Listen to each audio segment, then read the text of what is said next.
Bonjour tout le monde, j'espère que vous vous portez bien. Bienvenue dans cette vidéo dans laquelle je vais vous parler de la crise de la dette. Qu'est-ce qu'une crise de la dette? Une crise de la dette survient lorsqu'un emprunteur, un État, une entreprise ou un ménage n'est plus en mesure de rembourser sa dette ou les créanciers craignent qu'il ne le soit plus. Donc il y a deux scénarios. On a un agent économique qui n'arrive plus à payer ses dettes à leur échéance et donc il est à découvert, et ou bien c'est que les créanciers qui ont déjà prêté de l'argent à l'agent en question redoutent, ils ont des doutes, par rapport à sa capacité à payer, par rapport à sa solvabilité. Alors qu'est-ce qu'ils font? Ils augmentent les taux d'intérêt. Et une fois qu'ils augmentent les taux d'intérêt, et ben, l'agent qui a emprunté ne peut plus payer sa dette suite à cette décision. Dans le contexte macroéconomique, il s'agit le plus souvent d'une crise de la dette souveraine. Alors pour les ménages et les entreprises, on appelle ça des dettes, mais pour les États et les gouvernements, on appelle ça la dette souveraine. Pourquoi? Parce que voilà, les États et les gouvernements, ce sont des entités souveraines qui ont le pouvoir politique, militaire, tout ça, et c'est relatif à l'État, donc on dit la dette souveraine. Euh, En quoi se manifeste, ou bien dans quoi se manifeste cette crise de la dette? En trois éléments. Il faut que ces trois éléments se réunissent pour parler de la crise de la dette. Alors tout d'abord, il nous faut un défaut de paiement, c'est-à-dire l'État rembourse de payer sa dette. L'État l'État cesse de s'emprunter sur les marchés financiers suite à une augmentation mirobolante des taux d'intérêt. Le deuxième élément, c'est qu'on a une crise de liquidité. C'est que l'État il pourrait se disposer tranquillement des ressources pour payer ses dettes sur le moyen et le long terme, mais maintenant sur le court terme, il ne dispose pas suffisamment de liquidité. Pourquoi? Parce que les taux d'intérêt sur les marchés, c'est le deuxième scénario dont je viens de parler, devient prohibitif, devient trop exorbitant, trop élevé. Pas question pour l'État de continuer à faire appel à l'épargne sur les marchés bancaires ou sur les marchés financiers. Et on a la contagion. La contagion, la défiance envers un pays se propage à d'autres, notamment au sein d'une même zone monétaire ou géographique. Bah, il y a un effet domino, c'est-à-dire une fois un pays n'arrive pas à payer sa dette, bah, ça crée aussi des problèmes pour d'autres pays qui sont liés à lui par des contrats commerciaux, par des accords de libre-échange, peut-être que tous les deux appartiennent à la même zone monétaire, sollicitent le même système bancaire, c'est le cas de la crise de la zone euro qui a frappé non seulement la Grèce, mais qui a eu des répercussions sur le Portugal, sur Chypre, sur l'Irlande. Et le point en commun de tous ces pays, c'est qu'ils appartiennent à la zone euro. La même chose pour la crise thaïlandaise en 1997. Une fois que le baht thaïlandais a perdu son pouvoir d'achat et que l'État thaïlandais n'est plus en mesure de payer sa dette, ça a impacté négativement l'Indonésie, la Corée du Sud, Taïwan. Pas mal de pays ont été impactés. Alors maintenant, je vais voir les théories économiques qui nous ont expliqué l'origine et le mécanisme de la crise de la dette. On a tout d'abord l'école classique et néoclassique. Bah, les classiques et les néoclassiques, généralement, ils ont un mauvais regard vis-à-vis de la dette. Ils considèrent la dette comme une entorse à la souveraineté de l'État. C'est quelque chose, David Hume, qui est un économiste, un philosophe et un économiste classique, considérait la dette comme une malédiction qu'il faut à tout prix éviter. Il y a un consensus entre les classiques et les néoclassiques sur la perception du budget. Alors le budget, pour eux, c'est un simple document administratif qui recense les recettes et les dépenses de l'État. Il n'a pas vocation à devenir un instrument pour intervenir dans l'économie. C'est pourquoi c'est pourquoi, à partir du moment qu'il y a un engagement massif de l'État par le biais de son budget dans l'économie, eh ben, c'est tout à fait logique de constater que les recettes sont inférieures aux dépenses. Et ça crée ce qu'on appelle les déficits jumeaux. C'est-à-dire, tu as voilà, au niveau du budget, c'est-à-dire vos recettes sont inférieures à vos dépenses dans le cadre du budget général de l'État et ça crée le déficit budgétaire, et aussi vos exportations sont moins valorisées sur le marché international par rapport aux importations. Et là, ça crée le déficit commercial. Déficit budgétaire et déficit commercial, on appelle ça les déficits jumeaux. Alors, c'est quoi pour eux la solution? Eh ben, la solution, c'est la discipline budgétaire. C'est revenir à la discipline budgétaire. C'est que l'État se rétracte de cet effort financier ou bien budgétaire massif dans l'économie et applique l'austérité qui va permettre de remettre les pendules à l'heure à travers la baisse des dépenses publiques, la hausse des impôts, l'ajustement structurel, c'est nécessaire. Et ben, ce sont toutes des mesures qui sont susceptibles de restaurer la confiance des marchés et aussi voilà, neutraliser le rôle que pourrait jouer le budget dans l'économie.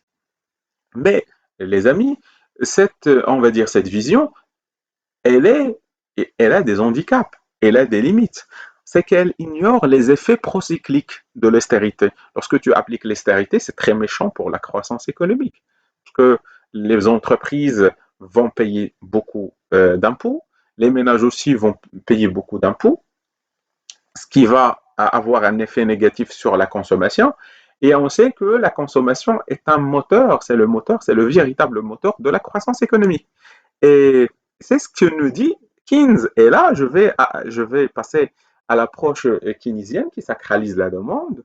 Et comme vous le savez très bien, chers amis, Keynes explique tout. Les problèmes économiques, l'inflation, il l'explique par la demande. Le chômage, il l'explique par la demande. L'insuffisance de celle-là, eh ben, c'est aussi pour lui la cause des crises de la dette. Alors, Keynes, qu'est-ce qu'il nous dit? En période de récession, les recettes fiscales chutent automatiquement. C'est normal parce que c'est la crise, tandis que les dépenses sociales augmentent. Et bien, les dépenses sociales, au moment de la crise, eh ben, il faut faire travailler les gens. Donc, on augmente l'investissement public, on augmente la sécurité sociale, on indemnise de trop le chômage partiel, tout ce que vous voulez. Et c'est synonymique de dépenses étatiques qui sont très, très importantes. Et pour faire face à cette urgence sociale, qui est impérieuse dans les moments de crise, l'État doit s'endetter pour soutenir la demande globale. Donc, pour Keynes, il n'y a aucun souci avec la dette. Si nous sommes en situation de crise, nous pouvons très bien s'endetter, quitte à avoir une crise de la dette souveraine, mais nous allons mobiliser cette dette-là de manière à relancer la croissance économique.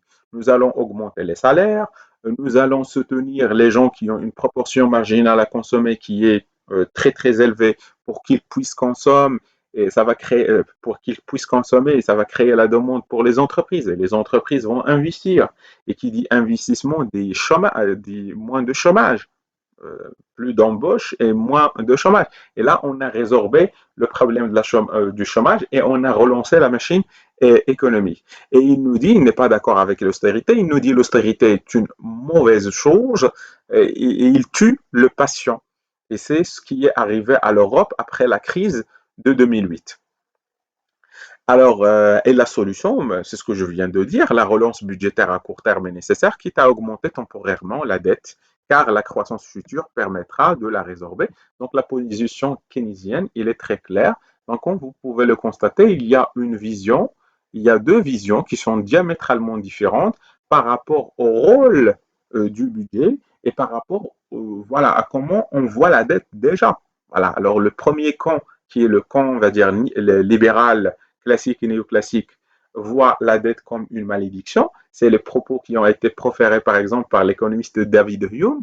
Et on a l'approche keynésienne qui n'a aucun problème avec la dette, mais à une condition que cette dette-là soit mobilisée dans le cadre d'une politique de relance budgétaire qui permette de retrouver la croissance économique et sortir de la morosité économique.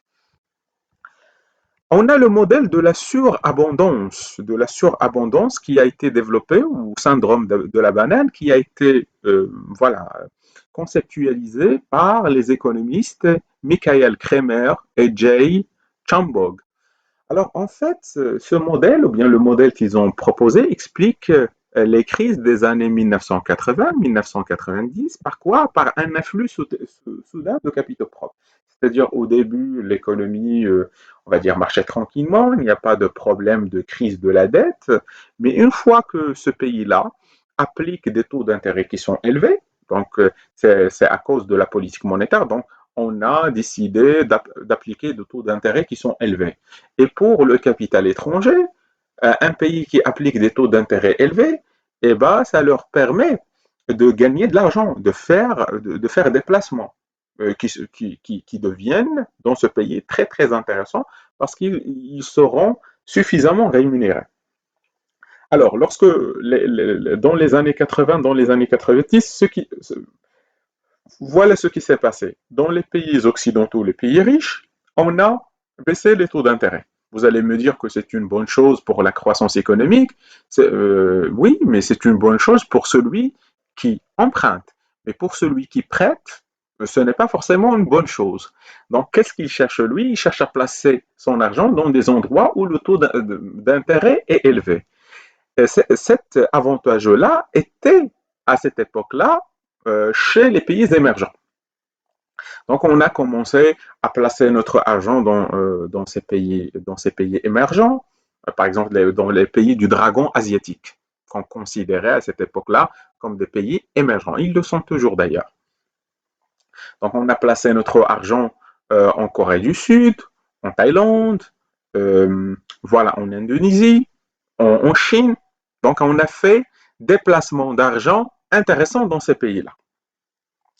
Et ça a été une aubaine, ça a été une bonne chose pour ces pays émergents-là. La Thaïlande, par exemple, a commencé à percevoir énormément de dollars, énormément d'euros. Mais une fois que les pays riches, les pays occidentaux, ont revu leur taux d'intérêt à la hausse, ben, tous les capitaux qui ont été investis en Thaïlande, ils ont commencé à se retirer. Et ce qui a créé une vente massive de la monnaie locale par ces investisseurs-là pour récupérer le dollar et pour récupérer l'euro. Je vous laisse imaginer les conséquences. La conséquence immédiate et logique, c'est que le baht thaïlandais, par exemple, qui est la monnaie locale de la Thaïlande, va chuter de manière drastique et en quelques jours. Et cela a conduit à une perte, on va dire, de pouvoir d'achat de la monnaie locale qui est énorme, ce qui a rendu la dette contractée par les agents thaïlandais trop élevée. Avant, tu étais emprunté, on va dire, à 20, on va dire 1 million de dollars, et ben ça vous donne 25 millions de bahts thaïlandais. Mais une fois que le dollar, voilà, une fois que le baht thaïlandais a perdu de la valeur, et ben c'est même, on va dire, ce million de dollars, tu dois le rembourser par le double ou par le triple. C'est ça le problème. Et du coup, on a une crise de la dette souveraine. Donc, on explique ça par les taux d'intérêt. Il y a la théorie de la surabondance de la dette qui a été développée par Reinhardt et Rogoff. Dans leur ouvrage, cette fois, c'est différent. Carmen Reinhardt et Kenneth Rogoff montrent que les crises de la dette suivent des patterns historiques constants. Le principe qu'ils ont expliqué est le suivant. Les crises surviennent après des périodes d'euphorie financière où les acteurs États-banques sous-estiment systématiquement le risque. Alors, eux, ils ont expliqué ça de manière diachronique, c'est-à-dire ils ont cherché à, on va dire, à tisser les événements historiques et à modéliser un pattern dans le comportement de la crise. Ils nous ont dit, ben, ce genre de crise de la dette souveraine, ils sont récurrentes lorsqu'en période d'euphorie, c'est-à-dire, euh, voilà, on fait propager ou bien on fait la promotion du crédit de manière qui est très très très importante, on sous-estime les risques et finalement, quel est le résultat? c'est que les États qui s'endettent massivement durant cette euphorie-là deviennent, deviennent terriblement endettés. Et c'était le cas et à chaque fois dans l'histoire. Et ils ont cité pas mal de voilà d'études historiques dans ce sens-là. Selon leur étude controversée, lorsque la dette publique dépasse 90% du PIB, la croissance économique ralentit significativement, rendant le désendettement plus difficile. Oui, justement, lorsque voilà, la dette publique dépasse 90% de votre PIB, vous ne pouvez pas la payer. Vous allez me dire, mais c'est pas grave, on paye, les États de toute façon, ils ne payent jamais la dette. Oui, mais ils payent la charge de la dette, ils payent les intérêts. Et à partir du moment que les marchés financiers constatent que cet État-là n'est plus en mesure de supporter la charge de la dette, bah, ils vont augmenter leur taux d'intérêt. Donc cette euphorie ou bien cette, on va dire, cette aisance ou cette tranquillité qu'avait l'État avant de s'emprunter sur le marché, et bah, il n'aura plus d'actualité. Ça ne sera plus le cas sur les marchés. Et c'est la deuxième, on va dire, le deuxième scénario de la crise de la dette. Donc on revient à la définition. Il y a une autre théorie qui s'appelle la théorie de la dette odieuse. Et ben voilà une expression très intéressante qui a été développée en 1925 par Alexander Sachs. Ben, cette théorie juridique et économique considère qu'une dette contractée par un régime autoritaire ou corrompu, sans l'accord du peuple et pour des fins contraires à ses intérêts, ne devrait pas être remboursable par le gouvernement suivant. Application utilisée pour justifier des annulations de dettes auprès des transitions démocratiques et cas Irak-Équateur. Alors, qu'est-ce qu'il nous dit? Cette théorie, il a un peu un caractère politique et aussi économique, certainement, mais il nous dit, bah, parfois, on a un gouvernement qui est une dictature, qui contracte des emprunts pour des fins personnelles, pour entretenir ses politiciens sur le plan économique, pour acheter des biens personnels, pour s'enrichir, pour se constituer un patrimoine. Et une fois que ce gouvernement-là chute suite à un coup d'État, ou bien il y a une transition dans le pays à travers des moyens qui ne sont pas démocratiques, par exemple un coup d'État militaire, et ben, la nouvelle élite va constater que la dette, qu'elle est endettée jusqu'au cou, il n'y a pas un patrimoine économique. Il n'y a pas des capacités de production, il n'y a pas de capacités d'exportation qui ont été endettées avec ces anciennes dettes. Et le problème, c'est que la nouvelle élite, peut-être elle est aussi corrompue que la première, va continuer le même, on va dire, le même schéma, la même manie, la même habitude. Et le pays est condamné par la dette, est condamné par, on va dire, par la débâcle économique. Ben voilà les amis, quelques exemples concrets tirés de l'histoire. On a la crise argentine en 2001. Le contexte est le suivant, l'Argentine avait adopté un système de parité fixe, un peso est égal à un dollar, c'est très ambitieux pour l'Argentine, mais c'était une décision foireuse, il faut le dire. Dans les années 1990, pour maintenir ce sens, l'État s'endette lourdement. Ben, l'économie argentine, il ne pouvait pas rivaliser avec l'économie américaine. Et malgré ça, ils ont bombé le torse. Le gouvernement argentin à cette époque-là a bombé le torse. Et, il a dit, eh ben, pour limiter nos importations, les rendre moins chères, eh ben, un peso est égal à un dollar et c'est fini. Le problème, c'est que les importations sont devenues trop, voilà, trop, on va dire, moins chères, certainement, mais les exportations, ils sont devenues moins compétitives. Et du coup, vous vendez plus comme avant. Pourquoi? Parce que vos produits sont devenus plus chers. Alors, de toute façon, vous aurez une balance commerciale qui n'est pas du tout, qui n'est pas du tout, voilà, déficitaire, qui n'est pas du tout excédentaire, pardon. Et cela a conduit à une crise de la dette massive. La récession de 1999-2001, combinée à la surévaluation du peso, rend la dette insoutenable. Le FMI conditionne son aide à une austérité extrême. On l'a vu, ça ce que nous disaient les classiques et les néoclassiques. Et le FMI, bah, c'est une organisation néolibérale, donc il est donc l'ancrage, on va dire, idéologique de l'école classique et néoclassique. Même il y a des différences entre voilà, la nouvelle conception néolibérale et les classiques et les néoclassiques, mais en tout cas, sur les principes, ils sont d'accord. En décembre 2001, le gouvernement gèle les comptes bancaires, Coralito. La colère sociale explose, 5 présidents en 10 jours, imaginez. Voilà, l'État fait défaut sur 95 milliards de dollars, le plus grand défaut de l'histoire à l'époque. Je crois que les mots ils sont clairs, les amis. L'Argentine, alors, quelle est la solution pour sortir de ce marasme?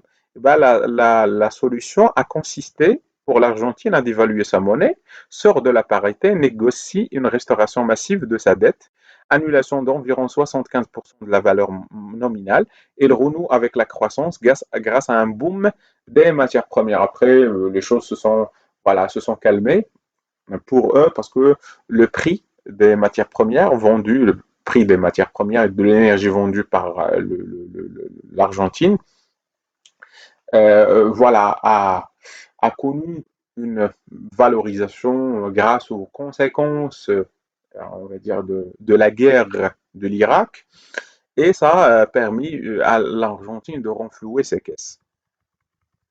On a la crise de la dette européenne 2010-2015.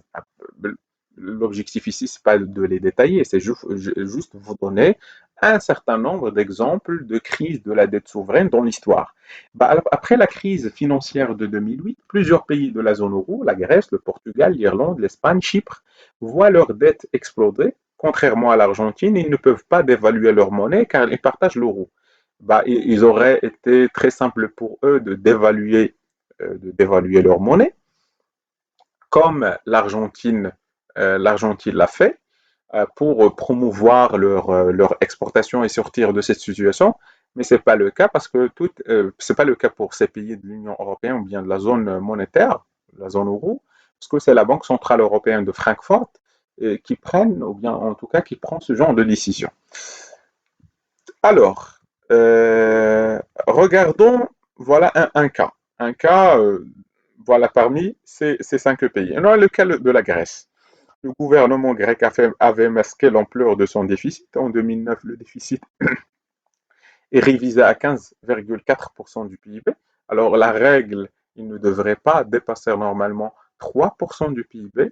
Ils sont à 15,4%. Je vous laisse imaginer la situation terrible des comptes publics de la Grèce à cette époque-là. Les marchés exigent des taux d'intérêt à 2 chiffres. Voilà, c'est clair, compte tenu de votre balance commerciale et de votre déficit, on va exiger voilà, des taux d'intérêt qui sont élevés parce que le risque que voilà, que prennent ces créanciers est très très élevé. L'Union européenne et le FMI imposent une troïka. Le troïka, on a la communauté économique, la BCE, la Banque centrale européenne, et le FMI, et qui ont dit à la Grèce, on va vous sauver, on va vous sortir de ce marasme-là, on va vous donner des facilités au niveau du paiement de votre dette, mais il faut appliquer la politique d'austérité. Il faut baisser les salaires, il faut baisser les retraites, il faut privatiser des recettes néolibérales. C'est ce qu'on appelle le fameux consensus de Washington, les 10 conditionnalités, du FMI. Et voilà, donc ça nous replonge encore une fois dans l'incompatibilité des objectifs, l'incompatibilité entre les objectifs macroéconomiques. On ne peut pas atteindre les 4 objectifs de la politique économique dans le cadre de la même, on va dire, à la fois, c'est-à-dire en une seule fois à la fois.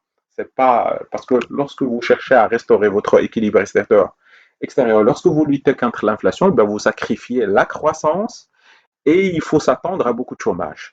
Et voilà, une fois qu'on a choisi l'austérité qui consiste à lutter contre les tensions inflationnistes, à rééquilibrer le budget, à rééquilibrer la balance commerciale, voilà, le PIB grec chute de 25%, le chômage atteint 27%, il devient légionnaire, le pays évite de justesse la sortie de l'euro, le Grexit en 2015.